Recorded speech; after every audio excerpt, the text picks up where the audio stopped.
topics and opinions expressed in the following show are solely those of the hosts and their guests and not those of W4CY Radio, its employees, or affiliates. We make no recommendations or endorsements for radio show programs, services, or products mentioned on air or on our web. No liability, explicit or implied, shall be extended to W4CY Radio or its employees or affiliates. Any questions or comments should be directed to those show hosts. Thank you for choosing W4CY Radio. Welcome to the Ask the Expert show on W4CY Radio and Talk4 TV, where we bring you educational information from top local experts in the fields of legal, health, financial, and home improvement. Now sit back and listen to experts in family law, association law, hearing loss, business brokers, home care, along with many other topics. Now here are your hosts, Steve-O and Sophia. Hey, good morning. Good morning. I'm still in morning. This is crazy when you've got 10 shows that you're doing. Good, let's say late afternoon. Welcome to the Ask the Expert show, where our show today is sponsored by board certified Tina Leward. She handles family law. Her phone number is 561-544-6861. She is an incredible family attorney. Hey, this is the last Thursday of the month.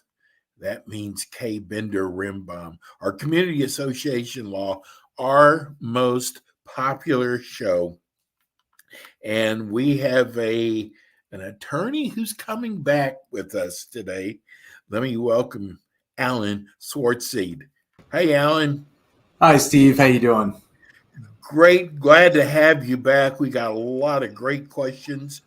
You know, if the folks would like to call in, our phone number here is 561-623-9429. Or if you're watching us right now on www.w4cy.com, you can put your chats on the right-hand side, and we will try to get to your questions. So, Alan, tell everybody, because we've got a new, huge audience. Tell everybody about Kaye Bender Rembaum. Well, first of all, Steve, thanks for having me back for round two. I'm glad you beat me up enough that you were willing to have me back this time. Kaye Bender Rembaum is a fantastic firm that I started with in 2010. In 2014, I kind of moved on a little bit and then rejoined the firm a couple months ago. I now run the Orlando office, but we're headquartered in Pompano Beach. We've got offices in Palm Beach Gardens, as well as Tampa. And again, I run the Orlando office. So we really handle community association issues and mediations statewide. And we really, even my mediation practice, I know we've got 3 other mediators in the firm, and we all focus on community association law. This is what we do. And, it's what some of the attorneys in the firm have done for multiple decades. I've been in the industry, like I said, since I joined the firm in 2010. And, we've got 21 attorneys, 9 of whom are board certified in this area of law. And before you say anything, Steve, no, I am not yet one of those. I'm taking the exam next year. This year, I just rejoined the firm. The exams come up in March, and I wanted to make sure to give myself the best opportunity to just get up and running before I decided to focus on something like that. But we've got 9 board certified in community association law, 1 also board certified in construction. So really anything that comes up related to a community association, it's something that one of us has seen at least once, twice, or 100 times. Well, I got to tell you, when it comes to association law, unless you've been on a board or you're with a management team, you have to wear many hats. You're running a big corporation, actually. Right. And a lot of people don't understand that, when I see people making an emotional decision on the board, you actually have a legal fiduciary responsibility, which is actually the highest duty that's imposed by Florida law, to do what you reasonably think is in the best interest of the community. I mean, I literally just spent 2 hours talking about that earlier today. When I say earlier today, I mean an hour ago. I was teaching an HOA board certification class on a webinar through the firm. And that's one of the biggest things that I harp on is you got to understand when emotions get in the way, you're going to make bad decisions, and you got to treat this like a big business that you are part of the people, the group that is running if you are a director. It's very important. I agree, Steve. Yeah, and most board members do not get paid. Correct. It's an unpaid position, and And I it's got a to tell thankless you, one as well. yes, exactly. A friend of mine in Dallas is the president of the board in a high rise, and he can't go anywhere on an elevator without being stopped. I believe it. It's one of those, you almost wish that there were certain conflicts of interest allowed so that people like that could have like a private elevator directly to their unit. But God, there's so many things when it comes to running, an association. And what we do here is we take your questions. You can either call us by phone, or what a lot of people do is they just text their questions in. It's kind of like your Ask the Lawyer that you do, because I've been there, and people will come and they might have a question, they might not, but by the end of the night, they've got 3 or 4 questions. Oh, yeah. And that's how our show is. So, and if you're watching now on TV, we will be rolling all the classes that are coming up in February. We're not going to make Alan know all those. It's going to thank goodness. Going to roll them right across the bottom of the screen. So much easier that way. And again, if you have a comment right to the right of the screen, you can write our show. We'll probably make sure we get to your questions. We're going to start with Kirk today. Kirk is from Boca Raton. Can you give me some clarification on whether our condo docs always come first or the statutes trump the documents? Okay, well, I can give you some clarification. The answer to the actual question you asked is no. And the deeper answer is it depends. If certain language is in your declaration, we call it Kaufman language in the industry, and it basically depends whether your governing documents say that they are incorporating the statutes as amended from time to time, or that they're just incorporating Chapter 718, which is the Condominium Act. If it's just that it says it incorporates it, then really what you're looking at is, generally speaking, and again, we could spend an hour talking about this alone, but generally speaking, what you're going to be looking at is the date of your declaration when it was initially recorded. Those are the statutes that are going to apply to a lot of situations, even over your declaration. And then, your declaration basically incorporates the entire chapter of the Condo Act. So unless your declaration or the statute says, unless stated otherwise in the statutes or unless stated otherwise in the declaration, one or the other is going to control. So, a lot of people also see conflicts, I hate to be blunt, but where they don't exist. Where, it's really the statute is talking about something other than what the declaration is talking about. So be aware of that too, and contact your attorney anytime you're debating, does the statute control or does the declaration? You shouldn't be the one, unless you are an attorney well-versed in this area of law. Frankly, you shouldn't be the one making that decision.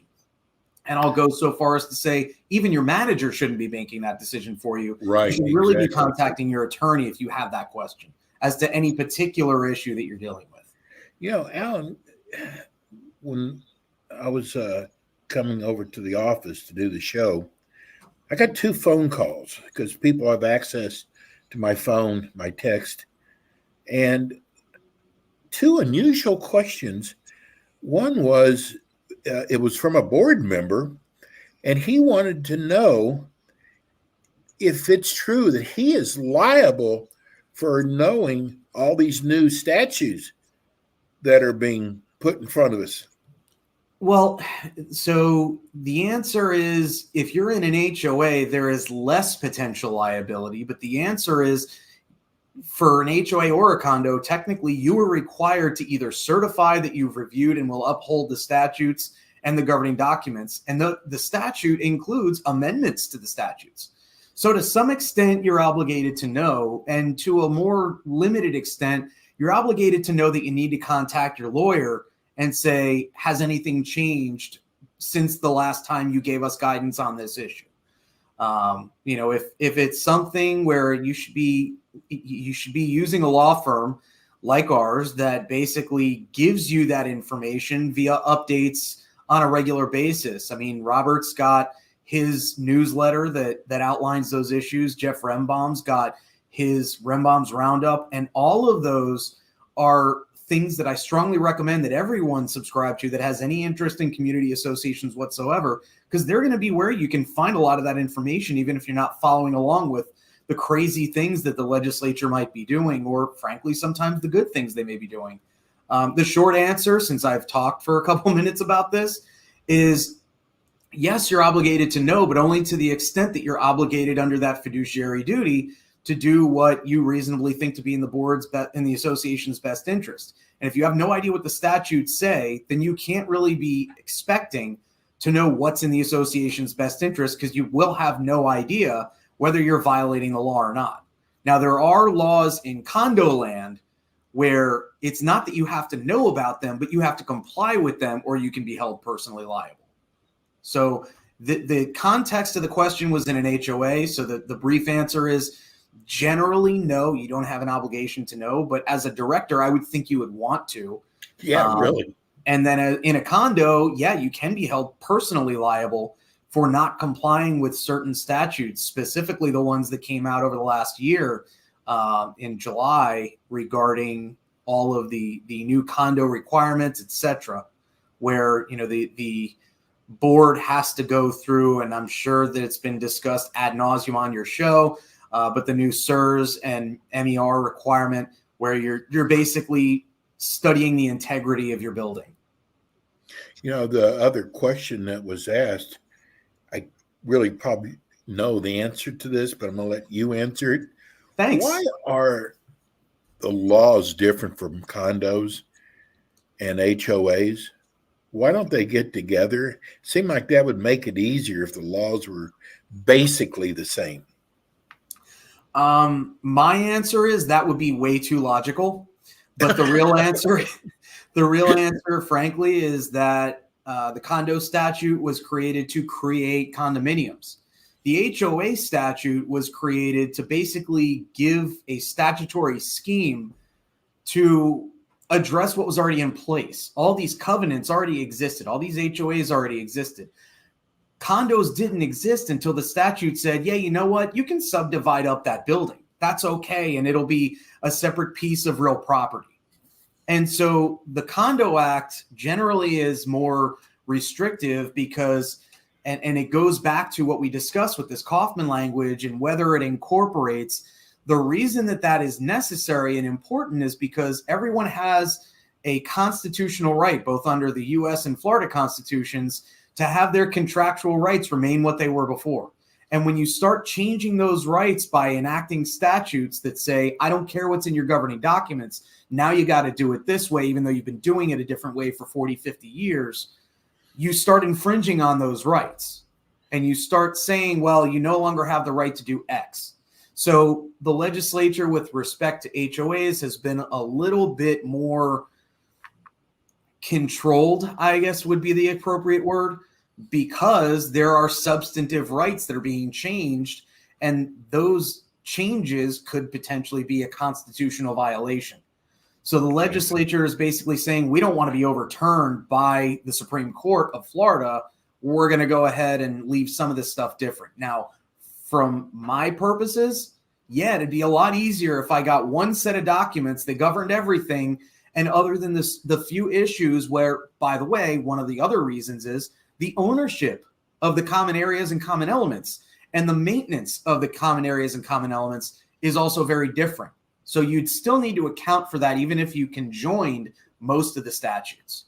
But I'd love to have one set that just encompasses everything. It would make it a lot easier for me to give my clients guidance if I didn't have to say, well, before we start, let me check and see, are you an HOA? Are you a condo? Are you a co-op? Are you a mobile home park? Now we can move forward with the answer to the question. It's kind of like our show. We have to find out, well, were they HOA? Are they condo? And that's okay. And we had a caller. I hope Liz give us a call back. We're going to go to our next question, and it was amazing how many questions that we got.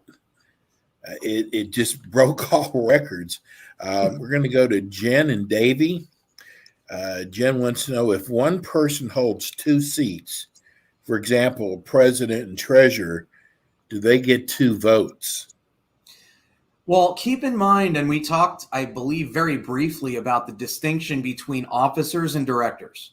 So your officers are whatever the bylaws say they are. They're the people that do certain things within the community. Your directors are the people that vote.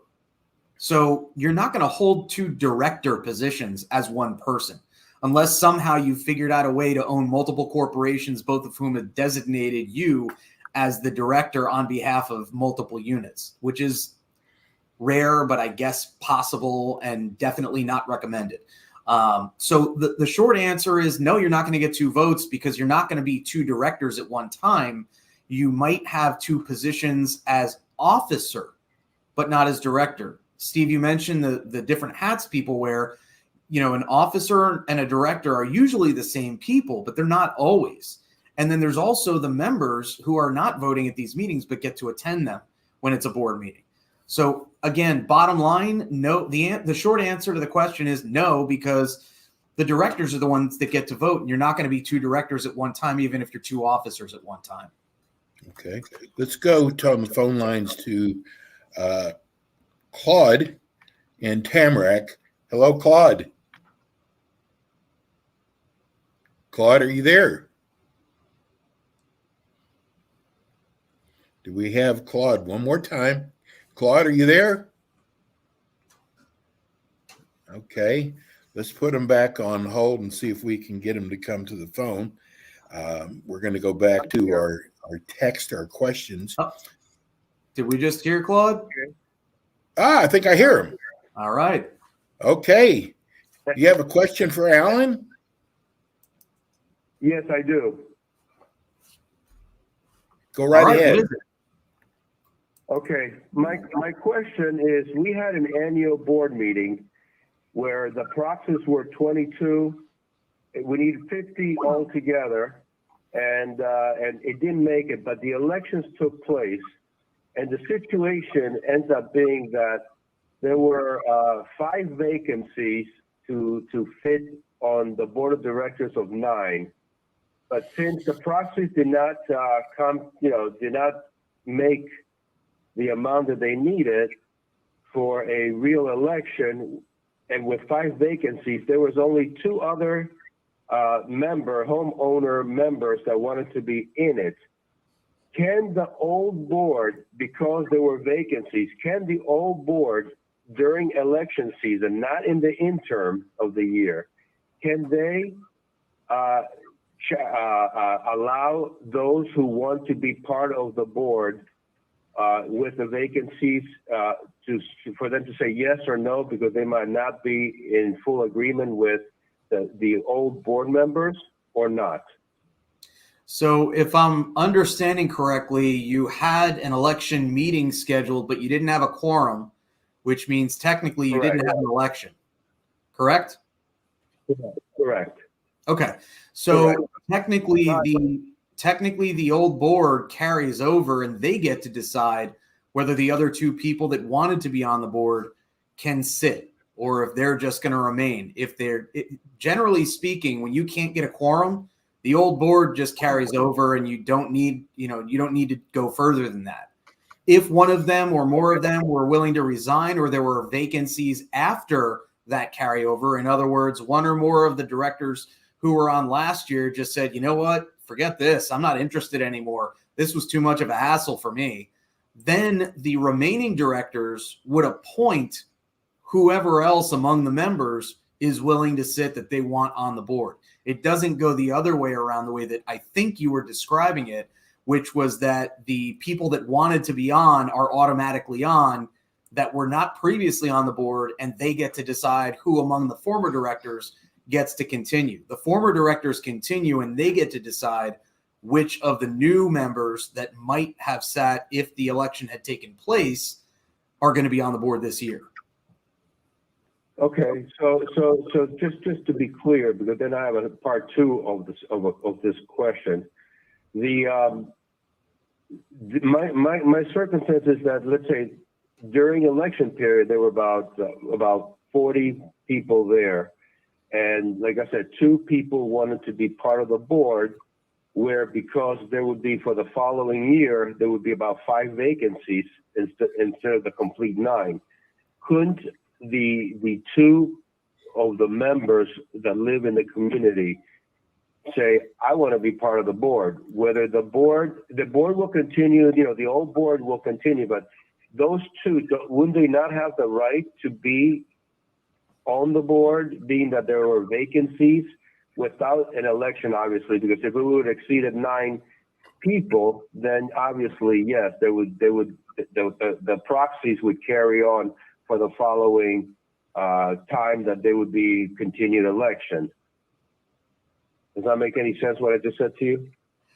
To some extent. I mean, if what you're saying is there are 9 open director positions overall and 5 of them are vacant, 4 of the directors from last year are carrying over, those 4 directors get to decide which 5 other people to appoint. The people that were interested should be the first person, the first people that those carryover directors contact, because you already know they're interested.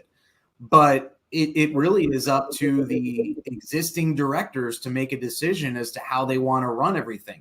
What they should be doing, if they were close to having a quorum, is, as you implied, and I think you were starting to say, they should have adjourned the meeting to another date to see if they could get a quorum.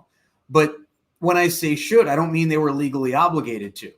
It just means that that's the way that they could have gone if their interest and their intent was to try and fully comprise, at least to the greatest extent possible, that board.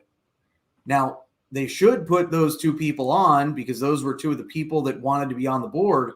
But if there was no election meeting, there's technically no obligation to add them to the board.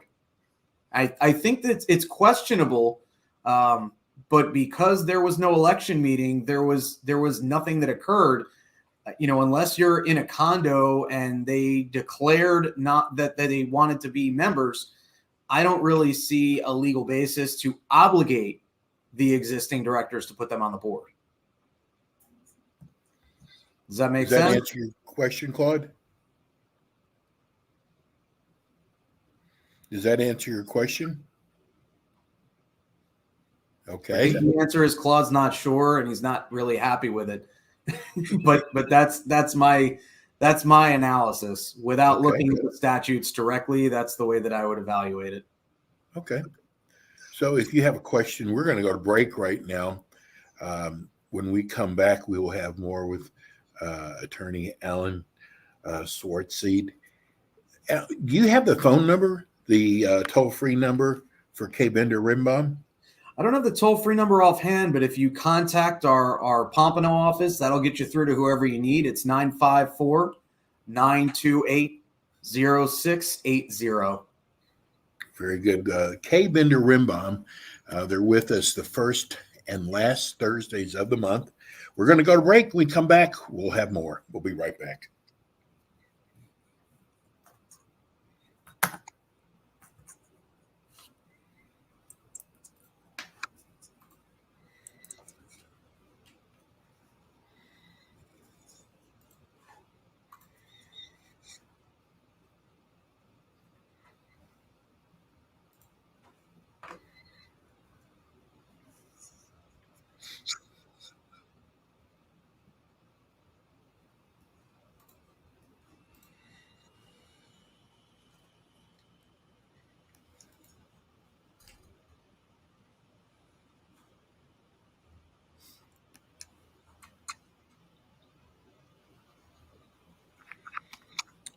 Okay, we are back. This is the Ask the Expert show. We're with you every Thursday from 5 to 5:50.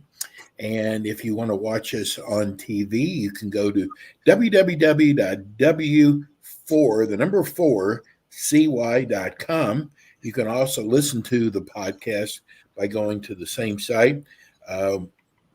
We're answering your questions tonight on HOA condo association law. And what we do is we take, you can either call in, you can call us at our number here at 561-623-9429, or you can write us like you've been doing for the last month, or you can actually write on the side of the screen. We'll take your questions that way. So we're going to go to our next question now, and this is William in Palm Beach. Says, our management company instructed me I should not CC the board members when I email the management company staff at our condo association because of problems with our roof, water, sprinklers. Can they actually do that?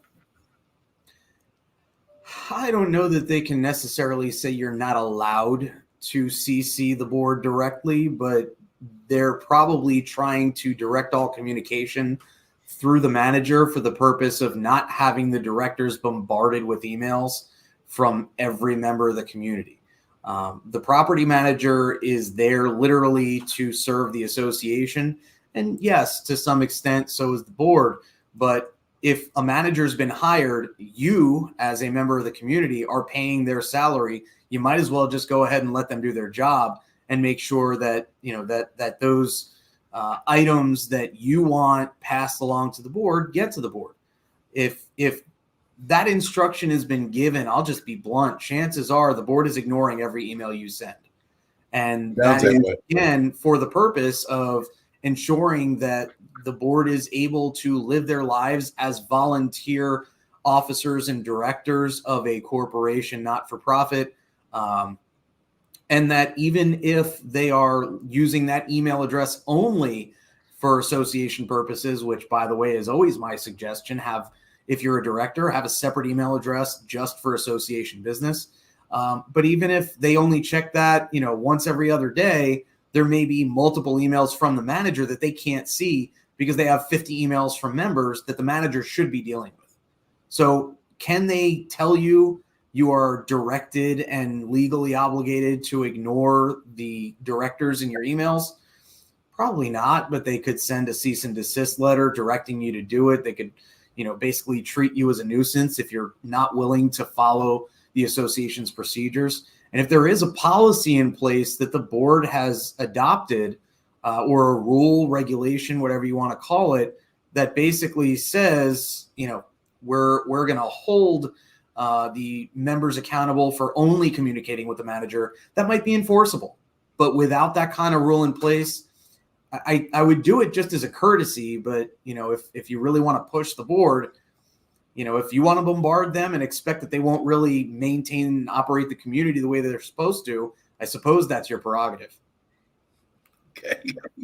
Hey, let's go to Monica in Boca Raton. She's got a question about disqualification. She said, my question is in regards to our annual elections. Okay. What disqualifies a candidate, and when is disqualification determined? Well, it's different in a condo and HOA, but in both, if you have a felony or something that is a crime that would be a felony if it was committed in Florida that you were convicted of, and that your civil rights have not been restored for at least 5 years, meaning you're still in prison, less than 5 years ago or whatever, that's one basis to reject a possible nominee, candidate, whatever you want to call it. That 5-year period for an HOA is it needs to be 5 years as of the last date that someone could be nominated. Same with, I believe, and I'd have to review the statute again, but I believe it's the same in a condo for that one. And then another one is if you're delinquent in payment of an assessment or other monetary obligation to the association, that's also going to be potentially, or it will be, grounds for you not to serve on the board. In a condo, if you're 90 days past due, you're technically automatically off the board.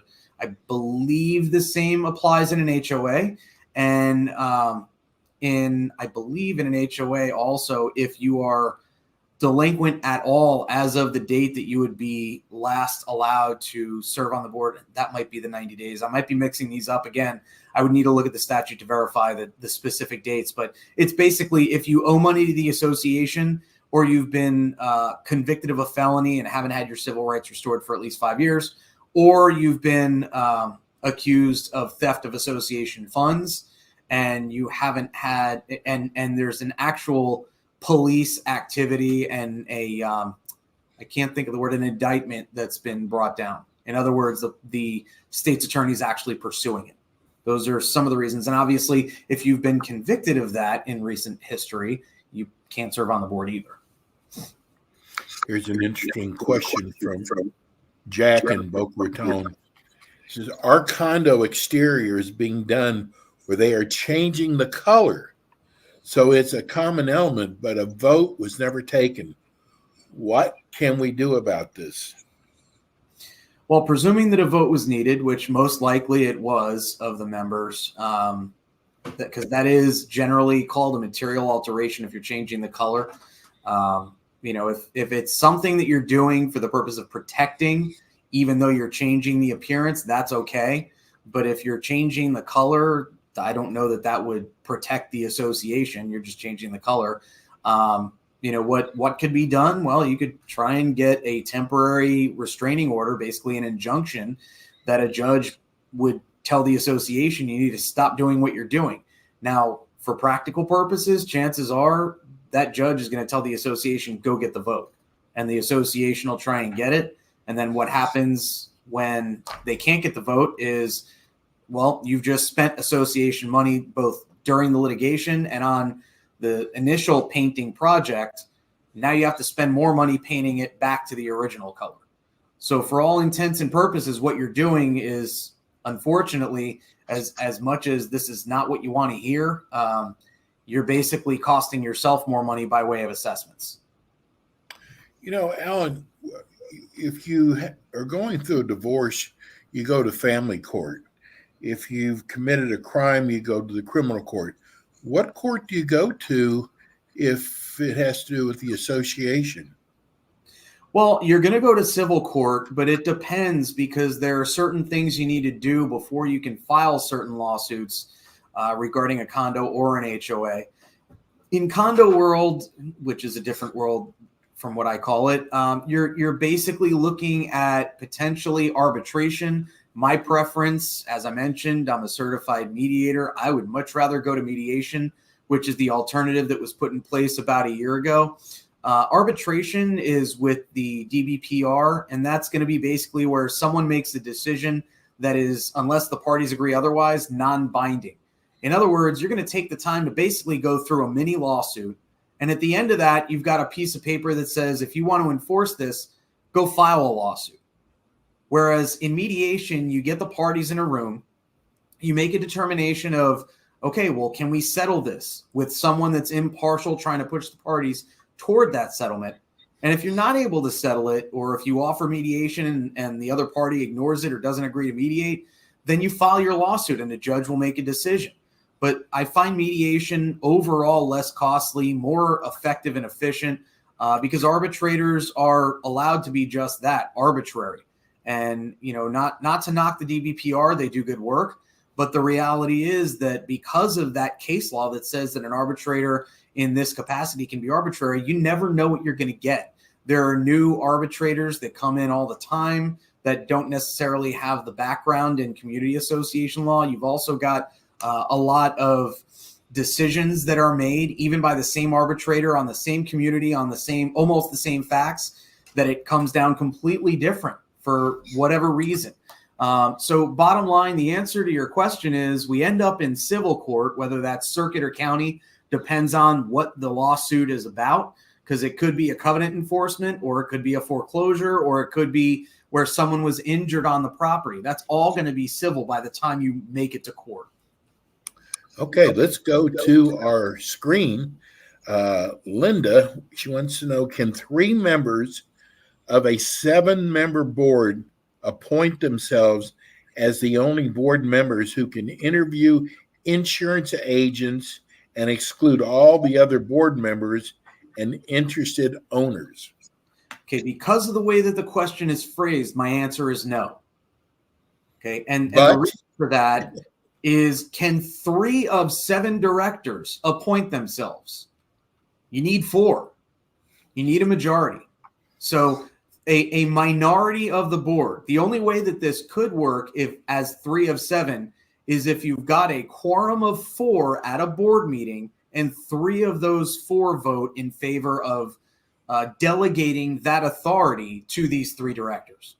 But generally speaking, you can't unilaterally decide as 3 of 7 directors without a board meeting that you're just going to go ahead and say, you know what, we can do this now.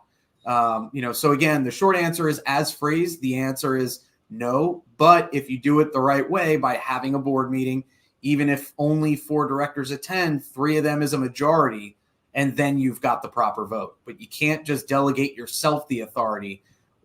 1 or 3 or even a majority of directors don't have the authority to act without having a board meeting or at least a vote by written ballot or written instrument, which is something that's allowed that a lot of attorneys don't even know about under the Nonprofit Act.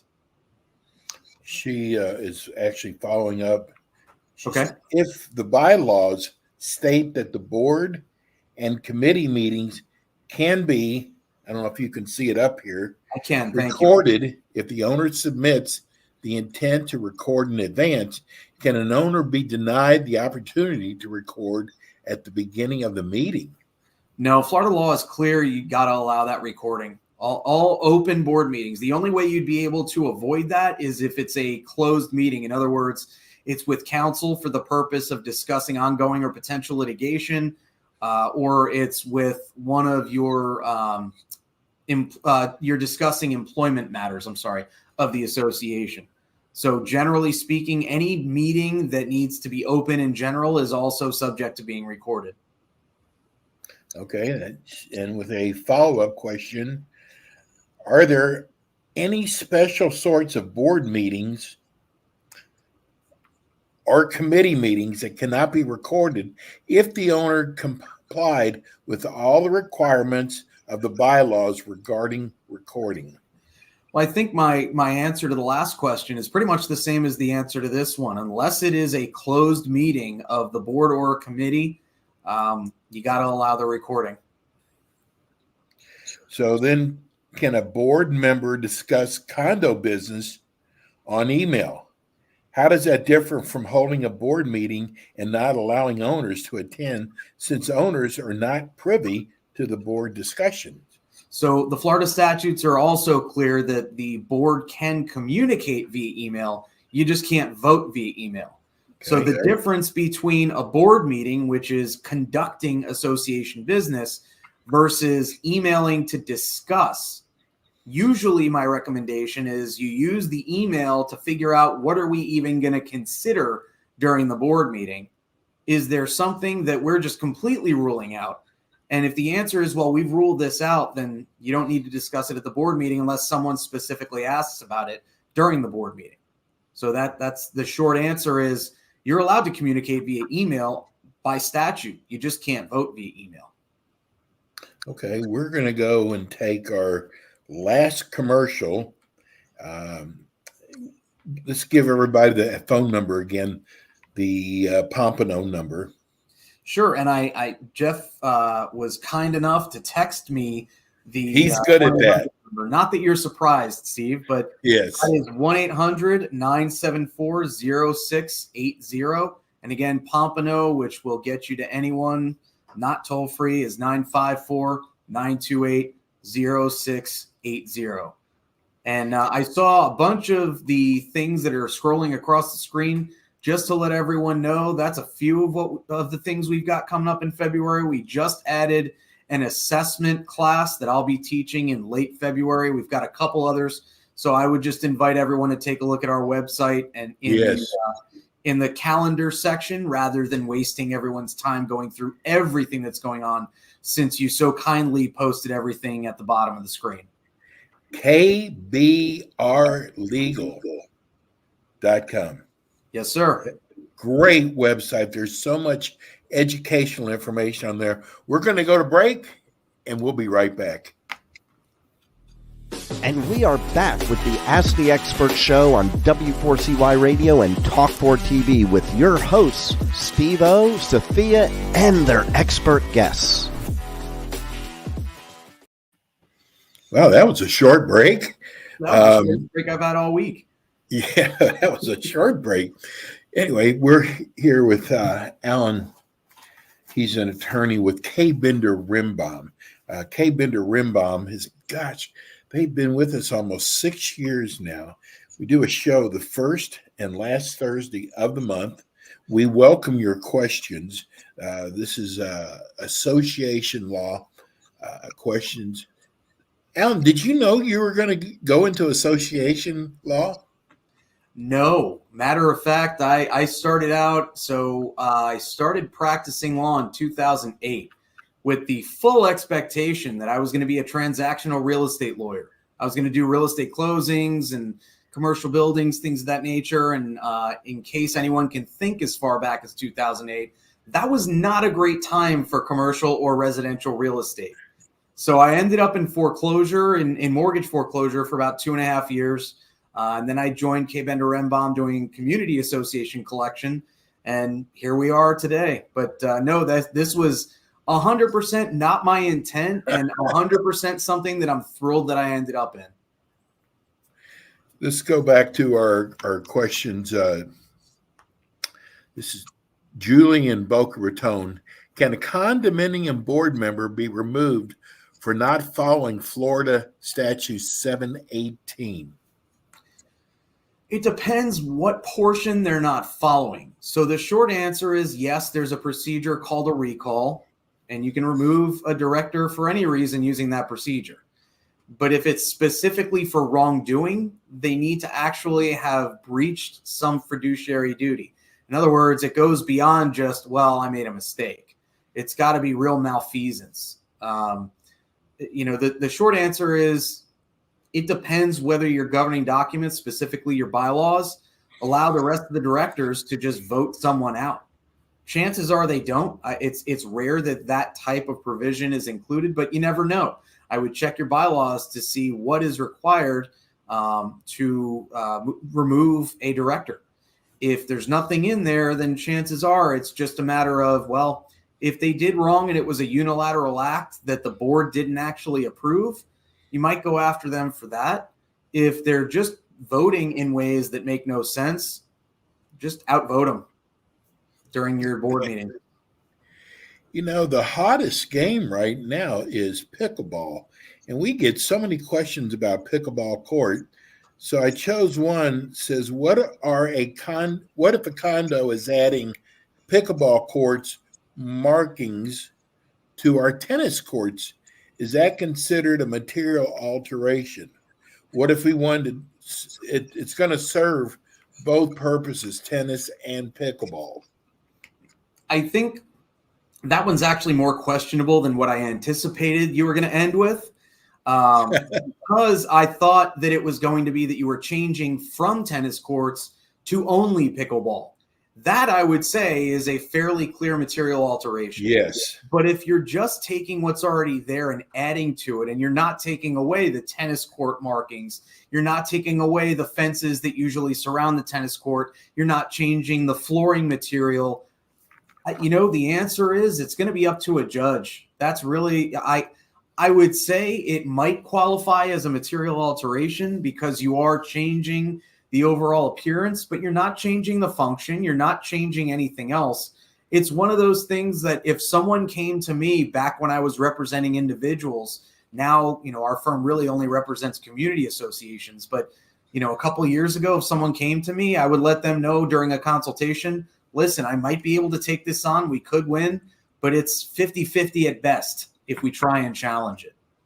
Because I think that the association has an argument that might be valid that says we're not changing the use, we're not changing the function, we're not changing the fact that the proper markings that you would use to play tennis are still there. So I think that there's an argument to be made either way.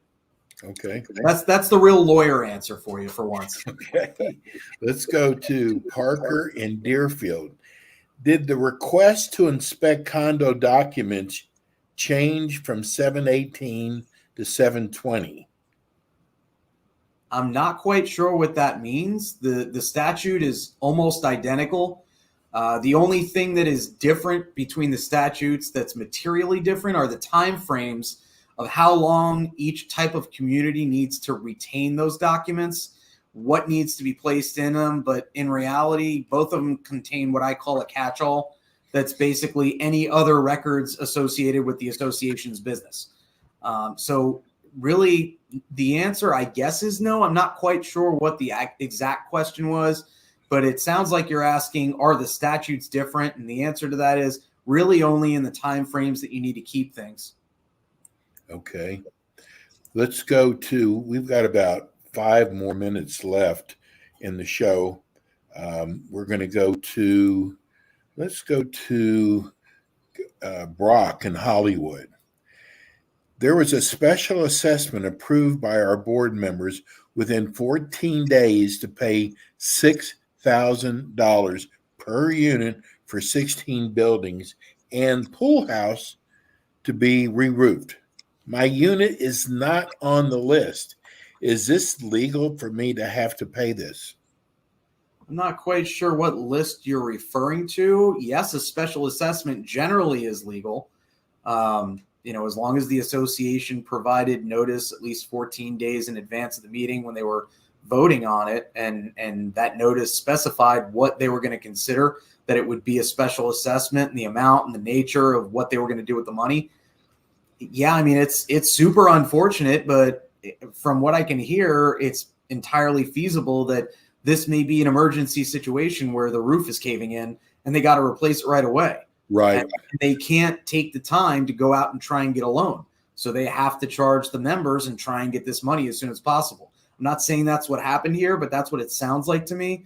Again, with respect to the list, being on the list or not, I'm not quite sure what that means. If you're saying you're not included in the number of buildings that need those repairs, depends whether you've got a separate declaration and a separate set of covenants and a separate community association.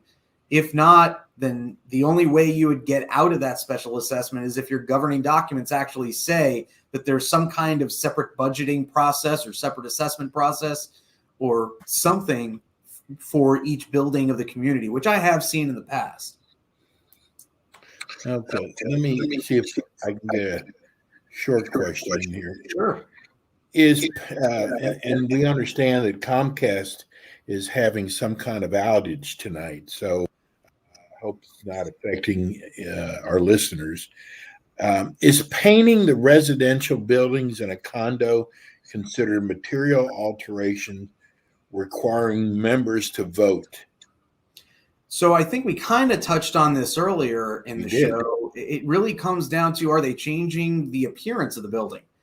If you're using a different shade of the same color, I don't know. If you went from, light beige to bright pink, then yeah, chances are that's a material alteration that's going to require a member vote. But also look at your governing documents. If you're in a condo, if your declaration says that the board is allowed to make material alterations, that's the answer.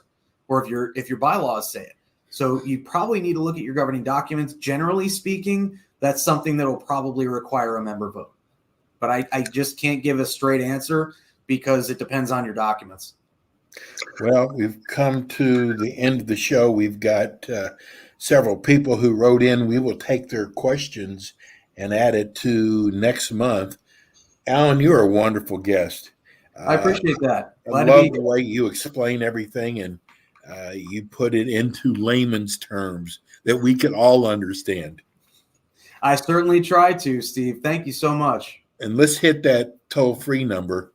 Sure.